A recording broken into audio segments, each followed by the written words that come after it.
Definitions can be such a beautiful and helpful thing because it helps us to gain understanding of something. Well, how do we define a learner? Like, what is a learner besides somebody who is learning something? Well, last video, check it out if you haven't, we started defining what is a learner with the characteristics and the different kinds. And, I want to continue on with this because definitions can really help us. Labels can really help us. And to me, this has been such a fascinating look into the different kinds of learning and therefore, how that can help us with our children, whether we're homeschooling or they're in school.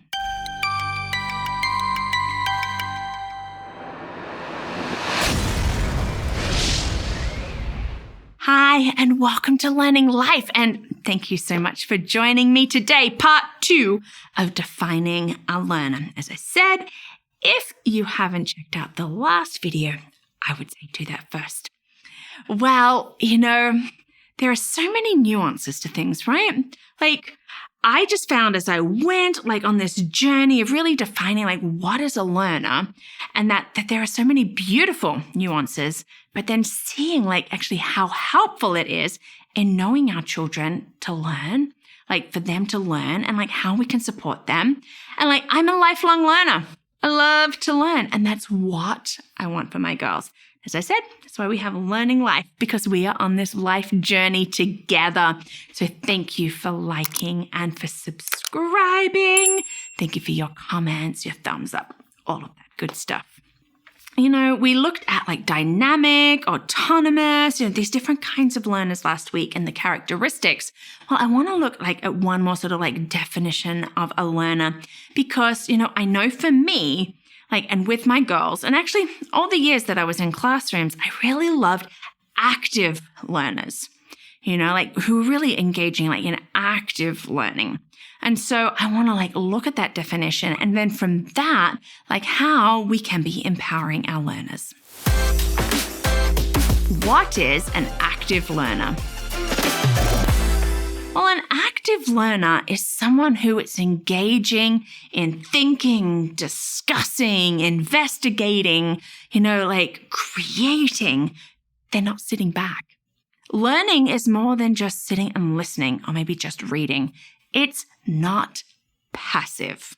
Okay? We need to be thinking, creating, doing, exploring, discussing, all of these great things. And that's what an active learner is, someone who is taking all of these processes and doing it. And I remember in Teachers College, just talking about active learning and that we want that because we don't want reluctant learners. One just being I don't really want to be doing that. Sort of starts to bum you out a little bit. And maybe you've seen that with your children as you're homeschooling them, they're giving you that little bit of that kickback. I don't want to hear. Oh, you know what? Yes, we all want them to be active. We all want them to just get in there, For me, it's but this is so much fun. Look at how much we can be learning. And, active learning is beautiful. It really is. But to be an active learner, you really need to feel empowered. Empowered in your learning, empowered in what you're doing, and just being given those opportunities to just go to explore and create. So, empowering the learner. Okay, we want active learners, right? So how do we empower them? How do we give them that strength to be able to be doing it, to go, yeah, you know what, I can be doing this. Well, first of all, I think we need to help them find their learning style and the kind of learner they are, and also find their passion. What are you interested in? What do you want to know about? And how can we be helping you to do this? And in that, we can personalize lessons. I love that about homeschooling. And I think all of us who are homeschooling agree. We can personalize it for our children and, just make it real and active for them. And in that, we encourage critical thinking. Yes, we want critical thinking. We want to debate, express ideas. Have you ever watched a child when you just say, hey, tell me what you think about that and why? And you sort of watch this sense of oh, I get to tell them what I think.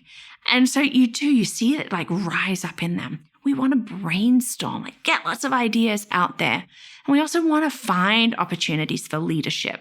Now, I'm not saying that everybody is top tier level leadership, but there are things that we can lead in. Maybe it is in being like a big sister, or maybe being a friend to somebody that doesn't have a friend, or maybe just, taking the lead in a group project or something like that. This empowers our children. It empowers them to learn and to be more active in their learning. And therefore, if they are empowered and they are more active, then they're going to want to engage, which is another goal we have, right? We want active and engaged learners. How to engage learners. Engaging learners is also a great thing because I said active, empowered, now engaged. Again, they're not going to be just sitting back going, almost like, just tell me what to do. No, so to engage our learners, to get them involved, really we want to set goals. And they can be bigger goals, they can be smaller goals, like goals for our learning, goals for what we want to learn, for what we want to achieve. Maybe goals in skills. And the older kids, really get them involved in setting these goals, and remember, make them doable, make them achievable. We want all of that. We also want to make learning favorable for our kids. What do you mean by favorable, Michaela? Well, what I mean is that they want to do it. Too often it'll be like, well, you have to just sit down and get it done. Break it up into chunks. This is where time comes in. Make the most of their time. Make them want to use this time well. Don't make it a 2-hour block, but set it down and give chunks and give breaks in it so they will want to come back so that they can refresh their mind and come back to learning. We want to choose a curriculum that interests them or not have a curriculum at all. Remember, we want them to know their passions and how they learn best. Not every curriculum is for every child, and you can have several children in a family and 2 of them love this curriculum and 1 of them just passionately hates it, and that can be frustrating. But when we can provide a curriculum or, the resources that they need to learn that really interests them, then they are going to engage. Use online tools as well, an online curriculum. Some books, some online, some going to a class over here, talking with a person over here, all these different things that we can be doing so that they are engaged. And then our last one, which ties back to that first point of setting goals, we want to have rewards. Those positive reinforcements, not bribes. We're not bribing them, but we are saying, a goal was met. Well done. And so, they can be small things, bigger things. The smaller the goal, I'd say the smaller the reward, and to build up because we do want to feel like that there is part. And look, I know there are people who are saying, well, just getting the grades is enough for them. Yeah, grades. I'm not a huge fan of grades and just really pushing it. And everybody gets an A. And, if you all get an A, you get rewarded. Grades can be actually demotivating.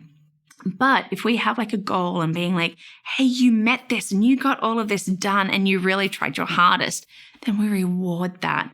We do need to be rewarded. I know as a grown-up, I still reward myself for meeting my goals. So why aren't we doing this for our children as well to really get them engaged so that they are feeling empowered and so they are becoming a true active learner?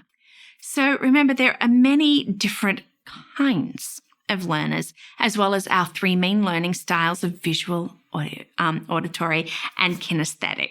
Okay, if you haven't seen those videos, you can check them out below. If you haven't seen the other video that looks at some of the learning, the learning kinds, the kinds of learners, then, check that out as well.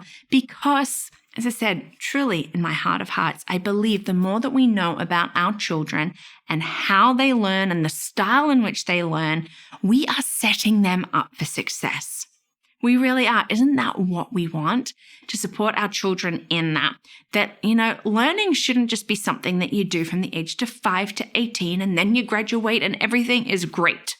No, learning should be lifelong. We should always be investigating and creating and just exploring new topics. And so when we have the opportunity to know how our child is learning best, we support them in that. We get to see them grow into these wonderfully active and empowered lifelong learners. Don't you want that for your children? I know that that's my desire for my girls. Well, thank you so much for watching, and thank you for being part of this Learning Life community. You know what? I'm here for you and with you. And if you want to help to get these videos out there, there's always production costs and this, that, and the other. You can do that, and you can join us as a champion, and you can do that through patreon.com or through my website, learningthis.life.